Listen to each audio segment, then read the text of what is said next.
What I do is this, we're filming this, but I'm just filming myself, and this is what the microphone is for, because I post these lectures on my website. And so a lot of folks, they can't get to these lectures, or, you know, life is happening, but what they can do is go to the website and access this information. So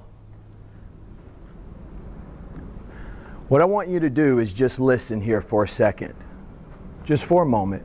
We're going to spend 30 seconds. Okay? So today we're going to go to Balance University. And I know all of you guys woke up this morning, you couldn't wait to get here and dive into the exciting world of balance. Congratulations, you made it. How many of you woke up this morning? That's always a good thing. What you're hearing, what you're listening to is a chime, right? Every 11 seconds a chime rings. Every 11 seconds someone is treated in the ER for a fall-related injury. 43 million unpaid American caregivers. What does that mean? Spouse, husbands, wives, sons, daughters, children who have become caregivers. Now, the statistics on fall-related injuries are quite staggering as far as mortality is concerned. And we're going to get into that a little bit further. I'm going to turn this chime off because there's no way I can talk listening to this thing the entire time. But what I did want to do is use that as an illustration on how often someone is treated for a fall-related injury. Every 20 minutes, an older adult dies from a fall in the U.S.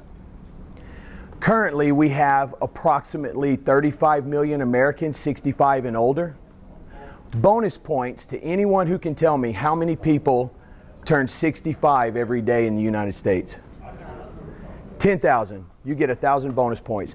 By the way, you can cash your bonus points in at the end of the lecture for special prizes, like an attaboy or an attagirl, and even a pat on the back.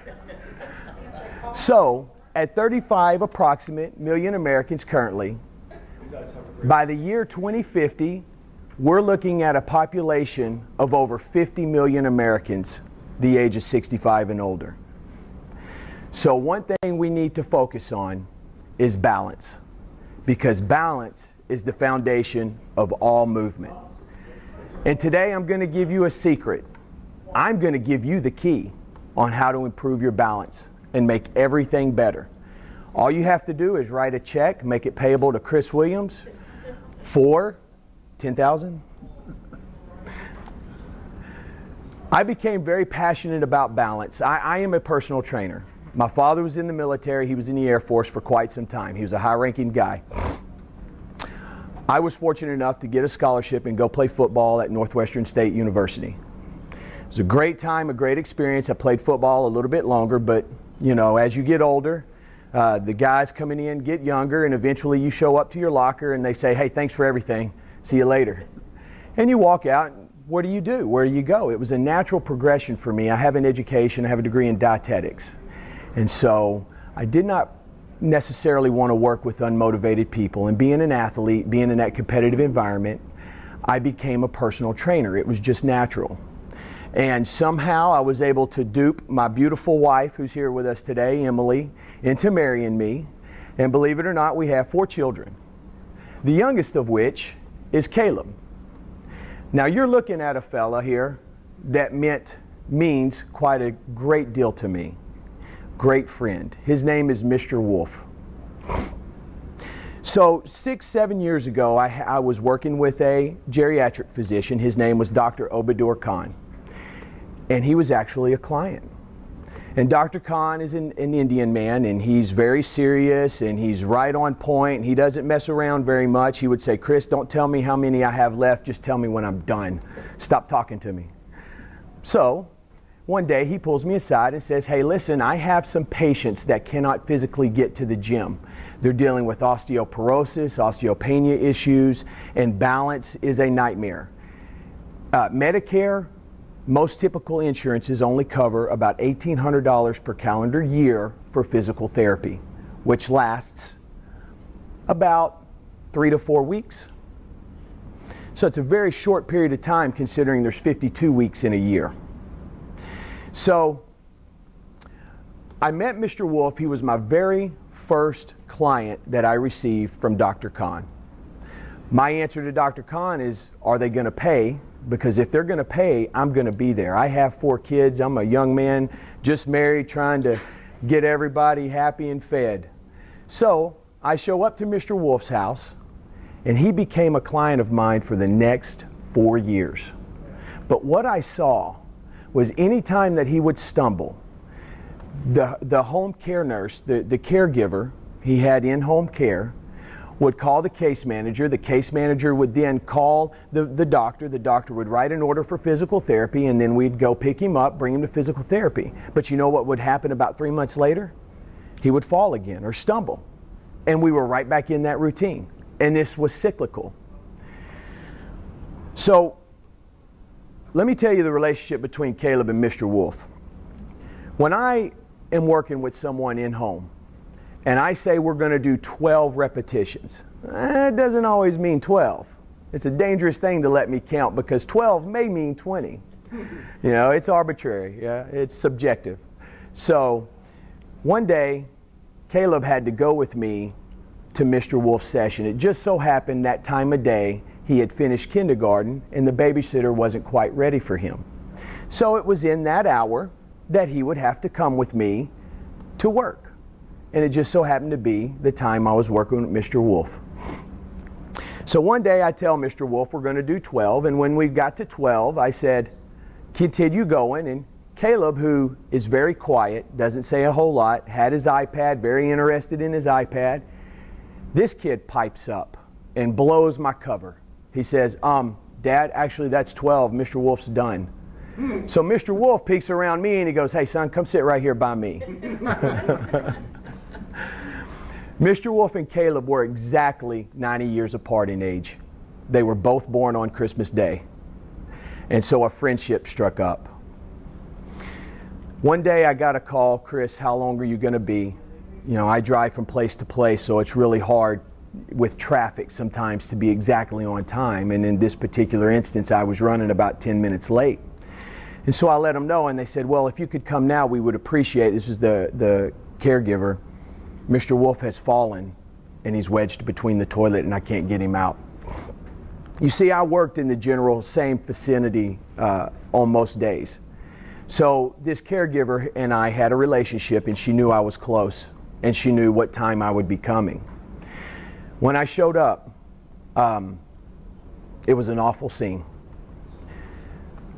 Mr. Wolf had broken his shoulder, and so this began a series of issues for him. And so as I had befriended him and he had befriended me, what we found was that we were kindred spirits, and Mr. Wolf became quite a close friend of mine. Unfortunately, Mr. Wolf passed away 18 months later. Now, we all can point to the fact that he was 96, however, he was in great health. When the fall occurred, it was a series of dominoes that took place. So I became very passionate as I began to research the numbers and the statistics into fall-related injuries. Now I have good news here. I wasn't going to leave you hanging with that. I have good news. Balance can be fixed. Balance can improve. So, how many of you have seen a 40 or 50-year-old gymnast? There's actually one. And I always say I'm going to look her up after a lecture, but I never do. And actually, somebody did have the name. I just can't remember. Holy smokes. Yeah. This is fascinating because let me explain. Balance is an issue of neuromuscular efficiency, okay? Neuromuscular efficiency is the connection between our nervous system, the brain, and our muscular system, our muscles, which just so happen to be connected to our skeletal system, which keeps us from being just a pile of mass. So, as we age, the synapses in our brains get further apart. okay? Anytime we tell ourselves, hey, listen, I want to move my right foot, the office staff in your brain runs over, they flip the switch for right foot movement, and so then the signals begin to go and travel all the way down until the muscles that are responsible for moving your leg fire, contract, and accelerate, and then decelerate the leg forward or backward. As we age, those connections get further apart. We have what we call neurotransmitters. I'm not going to blow you away with too much science, but it's really cool if you understand this, because then you'll get why we go about learning balance this way. Neurotransmitters, they're the ones that get the signal from this neuron. They say, it's like when I played football, we didn't have all the hand signals or the speakers in the helmet. You had to run over and get the play from the coach and bring it in. Well, that's what this is. The neurotransmitters, dopamine, acetylcholine, norepinephrine, right? How many of us have heard of dopamine in particular? We're going to get back to that. So what happens is these neurotransmitters, they get the signal, they run over here, and they give it to the other neuron, okay? But as we age, they get further apart. What else happens as we age? Boy, we get a lot more sedentary. That's right, huh? As we move up the corporate ladder, our rear ends get to stay in the chair a little more. We get to pick up the phone. And another thing that happens to us, right, is we don't go down the office and tell Charlie, we don't go down the office and tell Charlie that there's a meeting at 2. What do? Hey, Charlie, meeting at 2, right? So think about all that lack of movement now that we're doing, okay? So we're going to get back to that as well. So let's get back to our 40-year-old gymnast. I'm going to tell you about the bet that exists in my home. After this drink of water. The bet in my home. As I was doing the research for this business, for this program, for balance, what I found was that the older we get, balance becomes worse. So I thought I would do an experiment. I had my youngest son, I had my other 3 children that were 13, 14, and 15. I had my mom and dad in town, and I had my wife and I. So I had 4 different age groups there, okay? And so what I did was I took what we call a Dynadisc, or essentially an ice cube.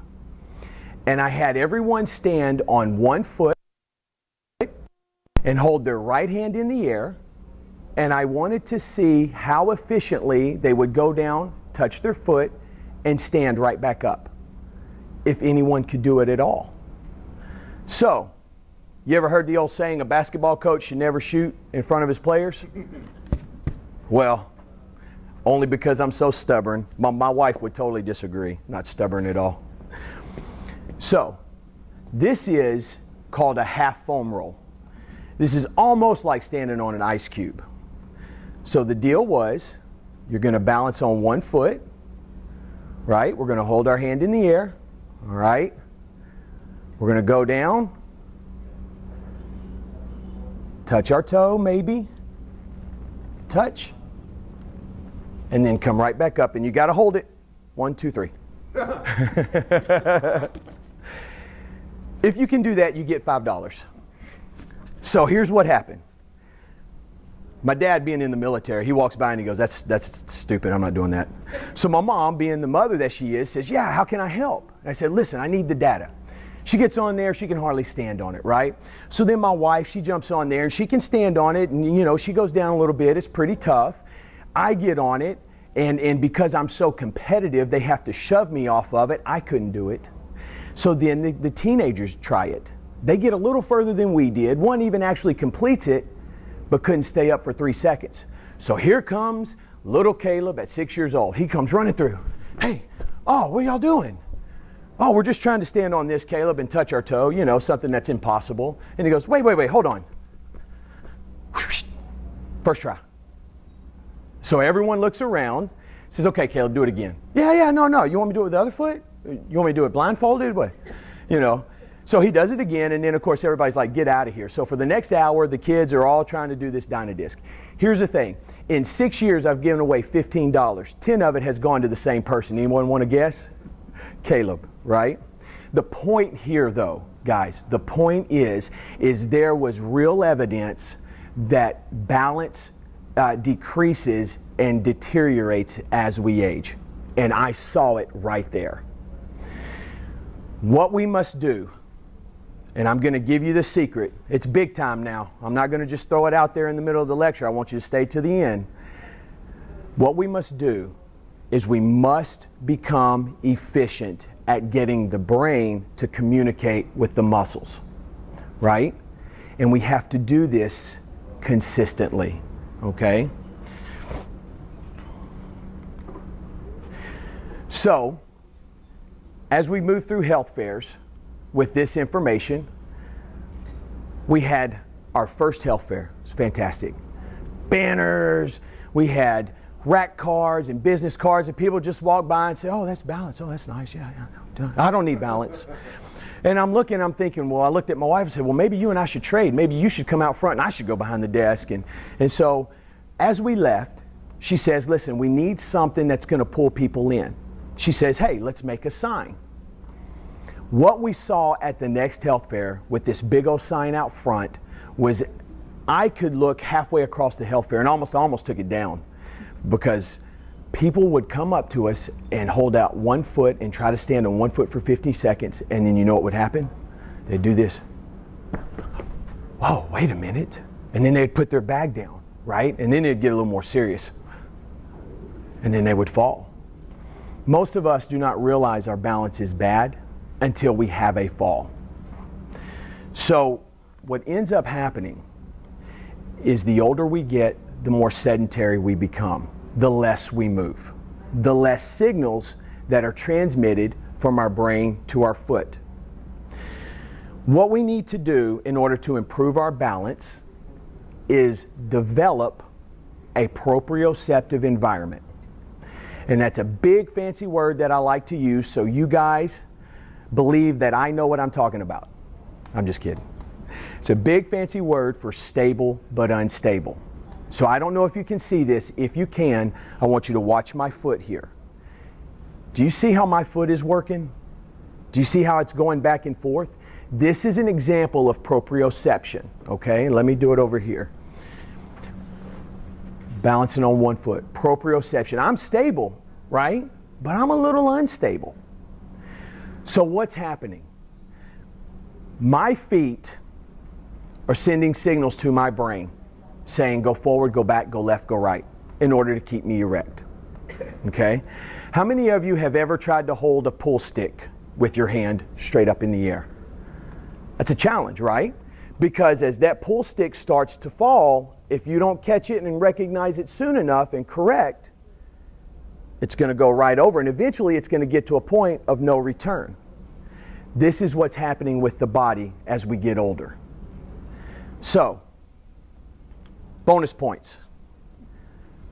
If I'm practicing and I'm working on balance, should I work on my balance with shoes or without shoes?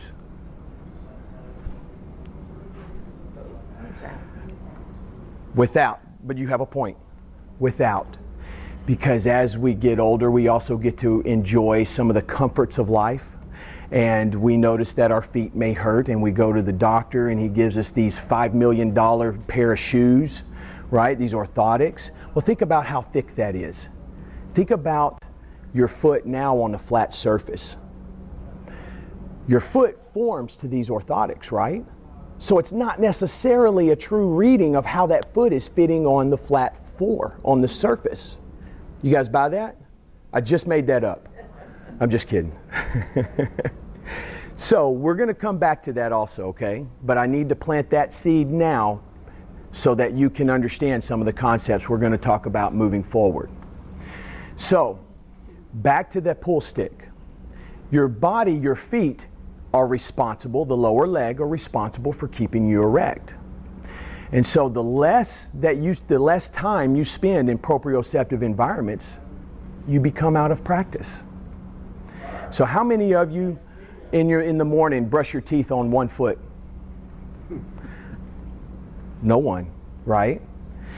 So this information I'm going to give you today, it has real life application that you will not have to carve out 2 hours of every day, all right? So what we want to do is we want to make sure that we strengthen, we increase flexibility, we improve posture, and then we work on balance. Those are your 4 pillars of balance. Strength, flexibility, proper posture, and balance. Strength, flexibility, proper posture, and balance. Why would posture matter? Why would posture matter? That's right. So, our bodies are designed to function in a particular way. If my posture is not correct, I'm slumped over, I'm walking forward, right? And now I'm so tight and I do not have the flexibility in the posterior side of my body, in my hamstrings and my glutes, my butt. Legs, through their required range of motion, they're not doing their jobs. Hang on to that. So what happens is it changes my center of gravity. It changes the way I stand. It changes the way I move. I'm not moving the way I'm supposed to or I was designed to. There's dysfunction. Then we start having aches and pains. When muscles cannot move through their required range of motion that they were designed to do, like my hamstring in a shortened gait, instead versus big old normal gait patterns, what happens is if they're shortened, they're working at maybe 70, 75%, but that means other muscles are having to pick up the slack. So we get back pain, we get feet pain, things of that nature. Flexibility becomes very important. How many of you guys practice yoga or Tai Chi? Those are fantastic movements to help you improve your balance. Yoga, especially Tai Chi.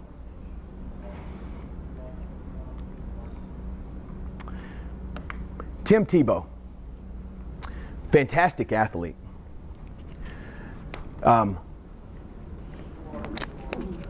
Reason he is not playing in the NFL any longer isn't due to a lack of athleticism. It isn't due to a lack of intelligence. It is due to his inability to get the ball out of his hand. Tim, in fact, in high school was one of the best baseball players in the state of Florida.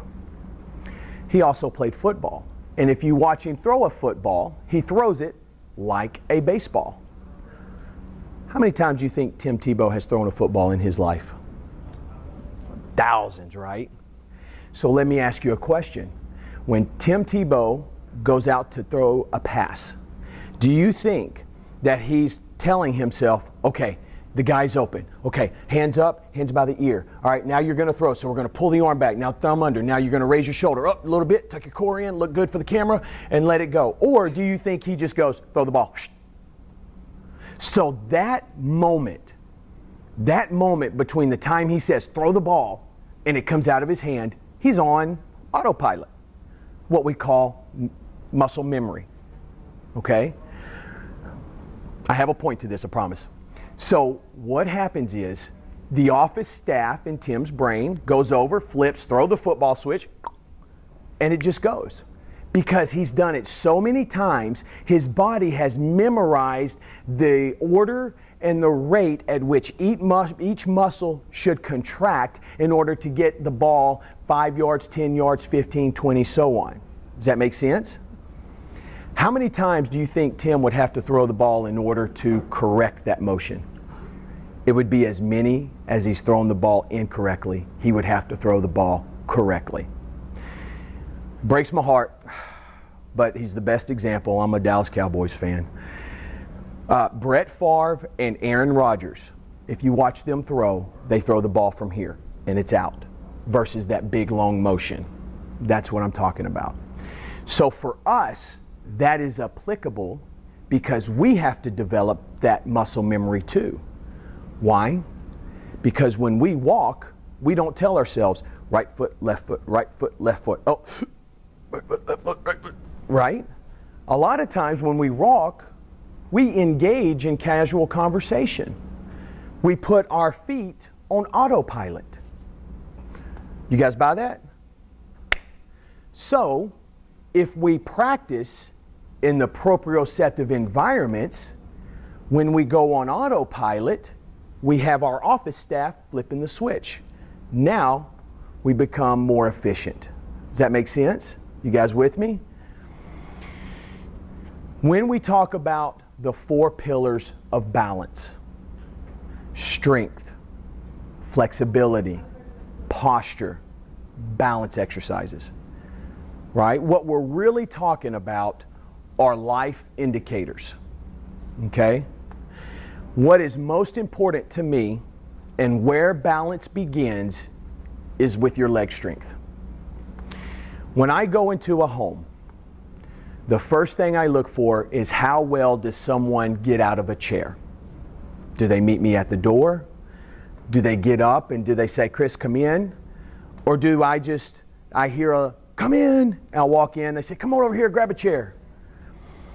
Leg strength is the beginning and the key of everything.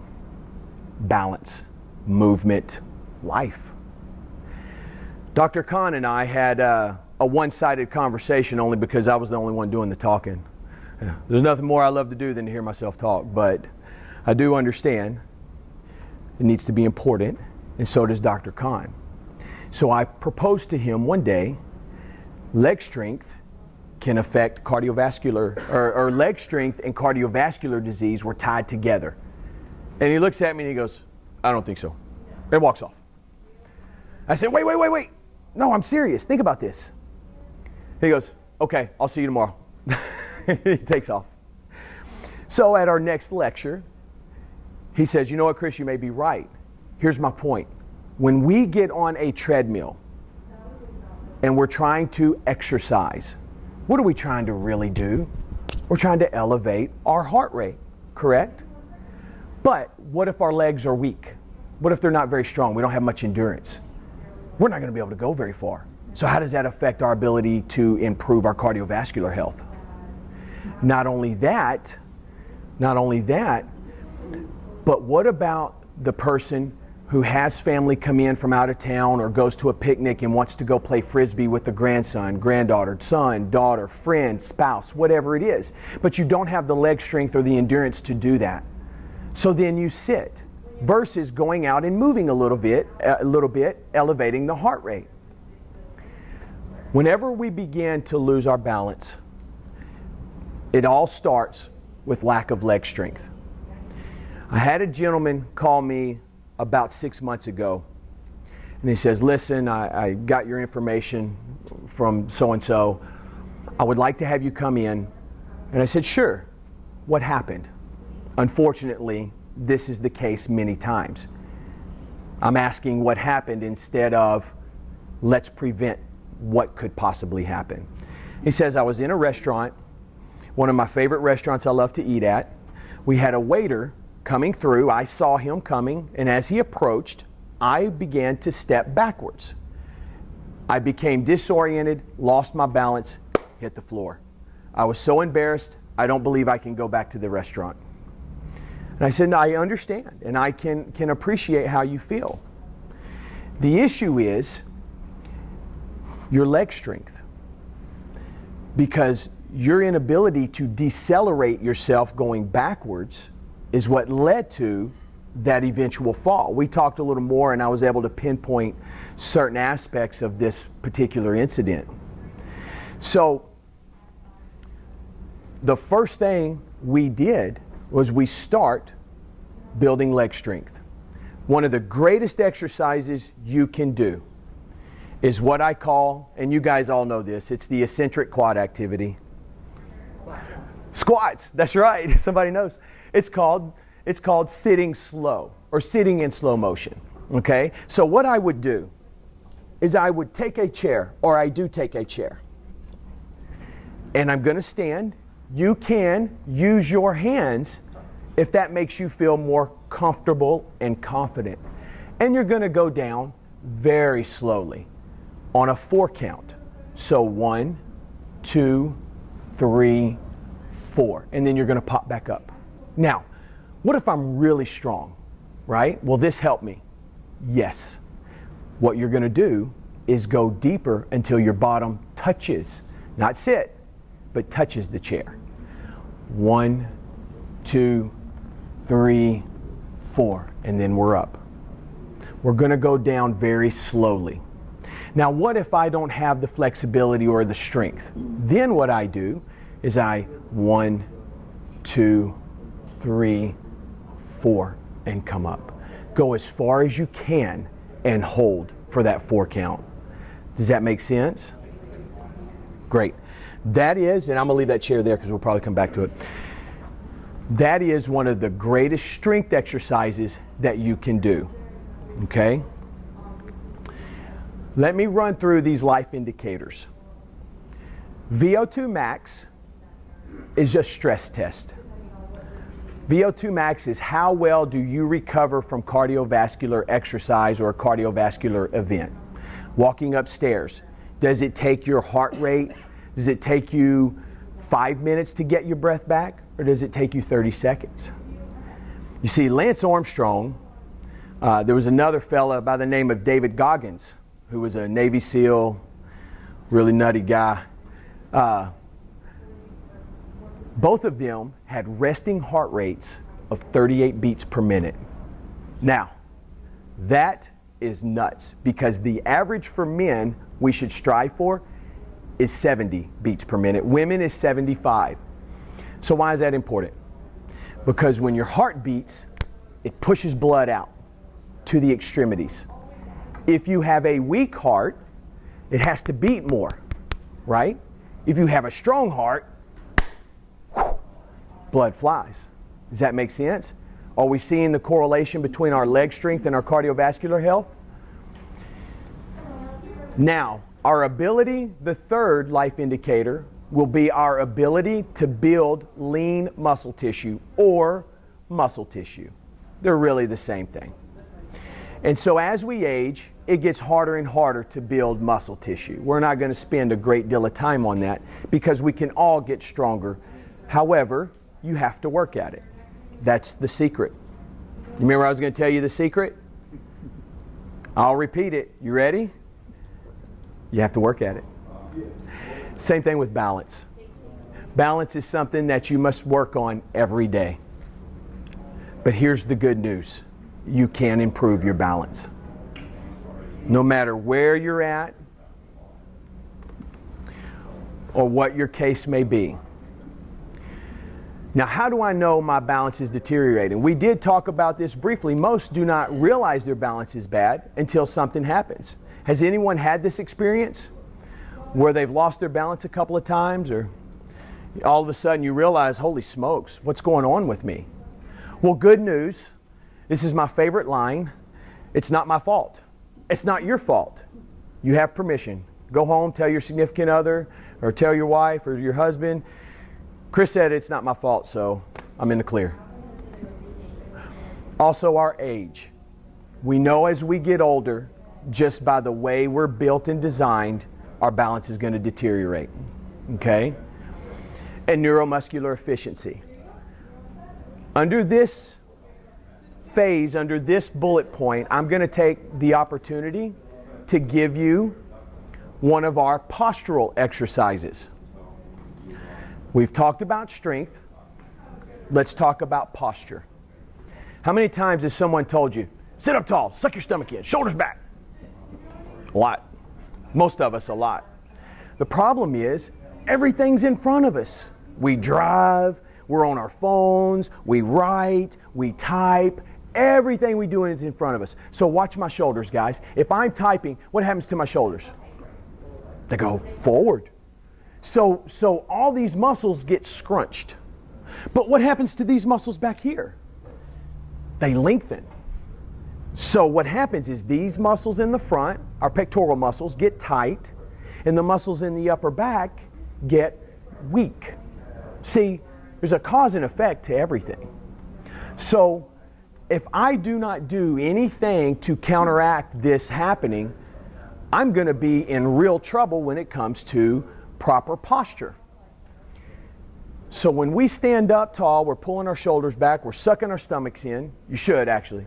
Pull your belly button into your spine. But over time, as we move into the workforce, we spend less time on ourselves.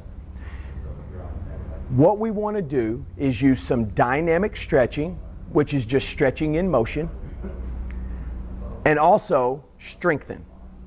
And I have an exercise that's going to get us 100 pennies on the dollar. We all love to get 100 pennies on the dollar. So this is what we do. You're going to turn your palms to the sky. You're going to touch your pinkies together. You're going to stick your tongue out, stand on one leg. No, I'm just kidding. What I want you to do is you're going to go out to the side. Don't poke anyone's eye out if you're doing this. And then you're going to come right back, touch those pinkies together. So what we're doing is we're strengthening the muscles in the back, but we're also stretching the muscles in the front. How many of you guys buy that? Listen, I wasn't going to say anything, but I have some oceanfront property in Arizona if anybody's interested. This is important because as we build those muscles in the rear delt, really in the shoulder back here, how many of you have heard that muscles is heavy? Muscle weighs more than fat. Well, it does. It's going to act like an anchor. So if I'm building muscle back here on the back of my shoulders, what's it going to do? It's going to pull my shoulder back. You guys buy that? That makes sense? Which is going to help improve my posture. We're on a roll now. This is the second time I've done this. Every once in a while I get lucky. So that exercise is called reverse shoulder swings or transverse posterior delt laterals or reverse shoulder swings. All right? And so what we're doing, again, with neuromuscular efficiency, guys, is we're including our posture, our flexibility, our strength, and we're spending time in proprioceptively enriched environments or proprioceptive environments, stable but unstable, to promote that neuromuscular efficiency. Okay? The reason that I can now stand on this and touch my toe and come back up is because I do it all the time. And I've gotten better at it. Practice. Who knew? I mean, who knew? Are you kidding me? Little note here, because as we're getting older, Parkinson's is going to become more relevant for some of us. Most of us have all been touched by Parkinson's or Alzheimer's or dementia in some cases or another. In Parkinson's case, what happens is, you remember we talked about those neurotransmitters? Dopamine, in particular, is affected in Parkinson's, and it no longer functions properly. So what happens is exercise becomes even more valuable. There was a study done at Duke University. A researcher, two groups of rats. I'm going to really hit this really fast. Two group of mice.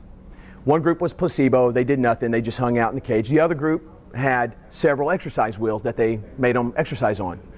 Well, one of the researchers almost patooied the whole thing because he brought the exercise group home so his kids could play with the mice. That's a big no-no because now you're introducing social interaction.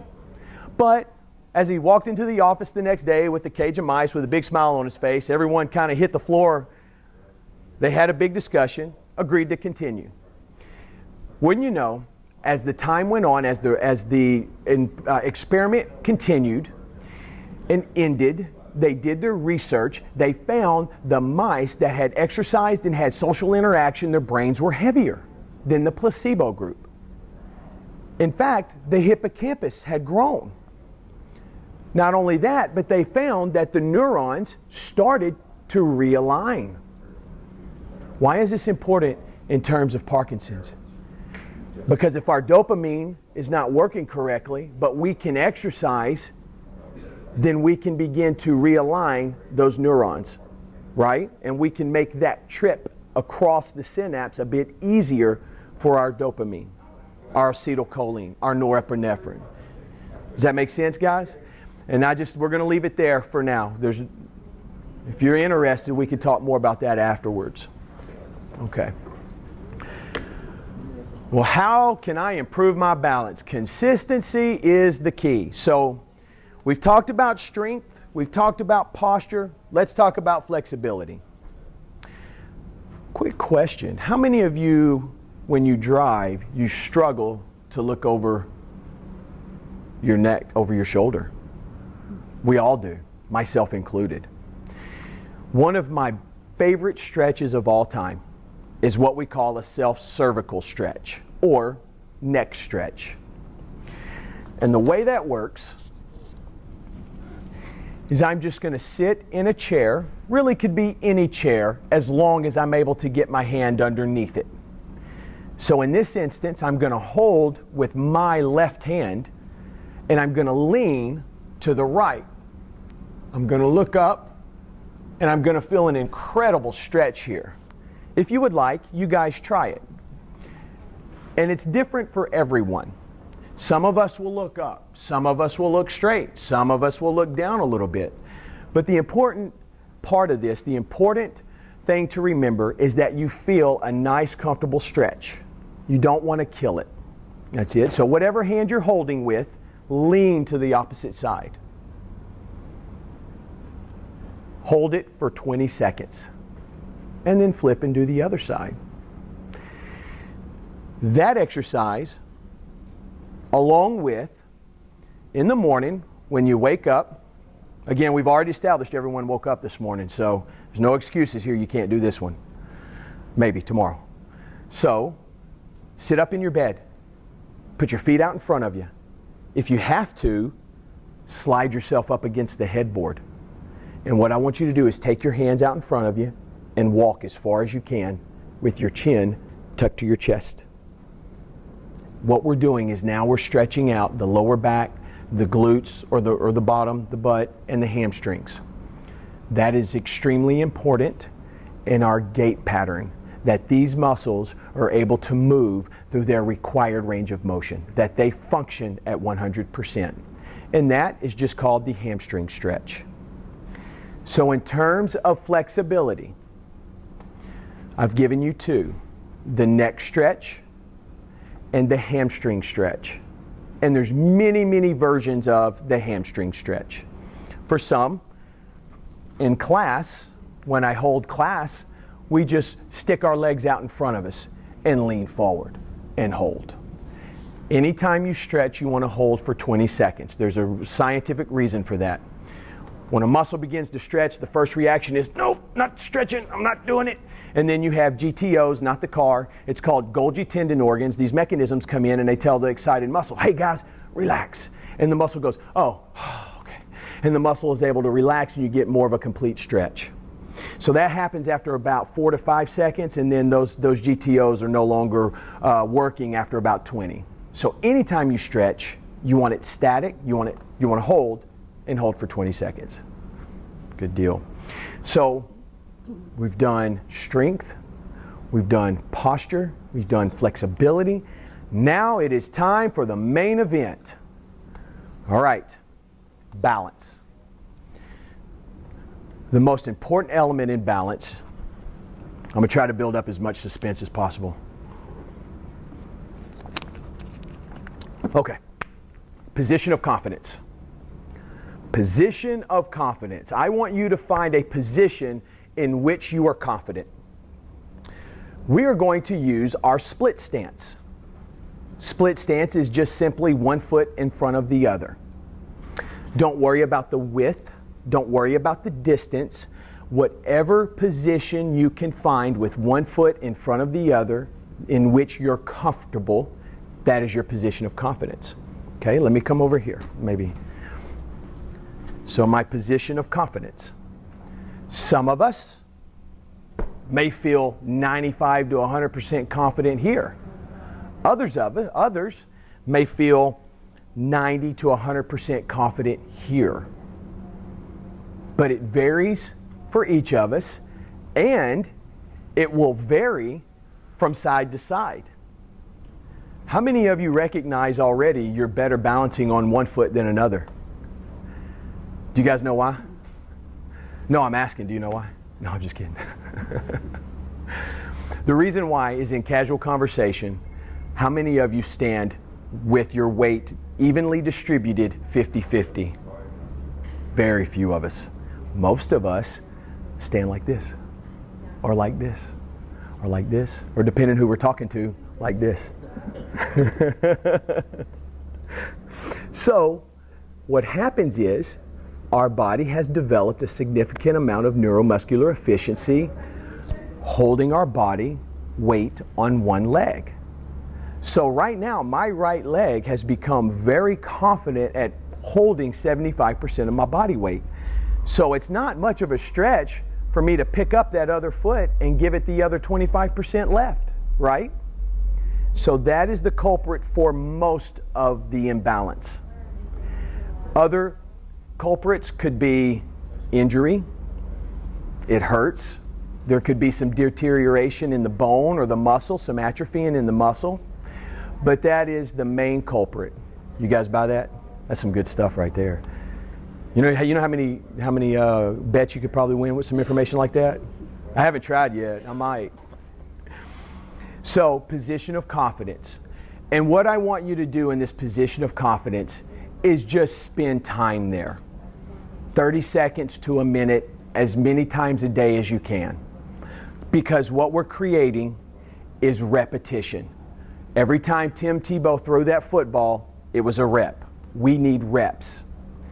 Now, once we become pretty comfortable, it should take you no time at all, right? Then what I'm going to have you do is in your position of confidence, nice and tall, next to something that doesn't move, a dresser, a counter, a chair, as long as it doesn't have casters or rollers, you're going to get in your position of confidence. You're going to put your hand on the dresser, in this case. You're going to close your eyes. And if you can, you're just going to raise that hand up and try to hold without touching. Vision is to balance as smell is to taste. Our vestibular system, our ears and our eyes, play such a huge role in balance. And I use this analogy all the time, and it never fails. There's a pilot in every group, and I always get in trouble, but I'm going to do it anyway because I'm defiant. Imagine flying a plane during the day, clear blue skies, 100-mile visibility, right? Of course you need your instruments, but there's a level of confidence when you can see where you're going. Now imagine flying in the middle of a night in a big haze, a thick, dense fog. Now the only thing you have to rely on are your instruments. Well, that's what happens when you close your eyes. You are solely relying on the signals you're receiving from your feet. Does that make sense? So in order for us to improve our balance, I'm going to tell you, anytime you close your eyes and you're trying to balance, it's going to be hard. It's going to be really hard. And I'm not going to tell anybody not to hold on. You need to be close to something anytime you plan on closing your eyes, okay? But what it does is it forces our body into the best environment possible to promote neuromuscular efficiency, which is how our brain communicates with our muscles. So, we have our position of confidence, our POC. We have our closing our eyes, counting to 15 seconds. The third balance exercise I'm going to give you is shifting your weight from the front to the back. When you're in your position of confidence, you're going to have your weight distributed 50-50. As we shift our weight, we're going to shift our weight to the front. I want at least 70% of your body weight, or as much as you can tolerate, under control. Hold it for 2 seconds and shift it from the back, shift it to the back. What I don't want is this, back and forth.